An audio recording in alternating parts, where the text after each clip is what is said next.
एक बार एक किसान परमात्मा से बड़ा नाराज हो गया। कभी बाढ़ आ जाए, कभी सूखा पड़ जाए, कभी धूप तेज हो जाए, तो कभी ओले पड़ जाए। हर बार कुछ ना कुछ कारण से कि थोड़ी फसल खराब हो जाए। उसने परमात्मा से कहा, देखिए प्रभु, आप परमात्मा हैं, लेकिन लगता है आपको खेती बाड़ी की ज्यादा जानकारी नहीं है।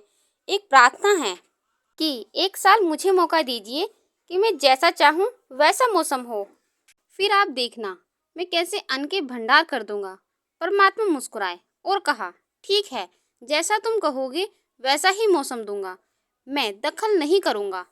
किसान ने गेहूं की फसल बोई।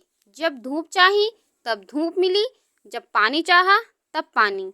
तेज धूप, ओले, बाढ़, आंधी तो उसने आने ही नहीं दी। समय के साथ फसल बढ़ी और किसान की खुशी भी। किसान ने मन ही मन सोचा, अब पता चलेगा परमात्मा को कि फसल कैसे करते हैं।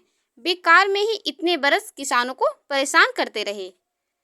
फसल काटने का समय भी आ गया। किसान बड़े गर्व से फसल काटने गया, लेकिन जैसे ही फसल काटने लगा, एकदम से छाती पर हाथ रखकर बैठ गया। गेहूं की एक भी बाली के अंदर गेहूं नहीं था। सारी बालियां अंदर से खाली थी। बड़ा दुखी होकर उसने परमात्मा से कहा, प्रभु, ये क्या हुआ? तब परमात्मा बोले, ये तो होना ही था। तुमने पौधों को संघर्ष का जरा भी मौका नहीं दिया। ना तेज धूप में उन्हें तपने दिया, ना आंधी ओलों से उन्हें जूझने दिया।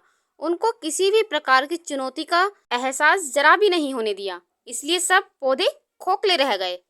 जब आंधी आती है, तेज बारिश होती है, ओले गिरते हैं, तब पौधा अपने बल से ही खड़ा रहता है। वो अपना अस्तित्व बचाने का संघर्ष करता है और इसी संघर्ष से बल पैदा होता है।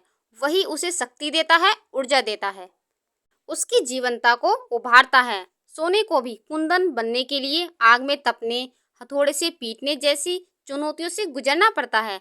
तभी उसकी स्वर्णिम आभा उभरती है और उसे अनमोल बनाती है। उसी तरह जीवन में भी संघर्ष ना हो, चुनौती ना हो, तो आदमी खोखला ही रह जाता है। उसके अंदर कोई गुण आ ही नहीं पाता है। ये चुनौतियां ही हैं जो आदमी रूपी तलवार को धार देती है, उसे सशक्त और प्रखर बनाती है। अगर प्रतिभाशाली बनना है तो चुनौतियों को स्वीकार करना ही पड़ेगा, अन्यथा हम खोखले ही रह जाएंगे। अगर जिंदगी में प्रखर बनना है, प्रतिभाशाली बनना है, तो संघर्ष और चुनौतियों का सामना तो करना ही पड़ेगा।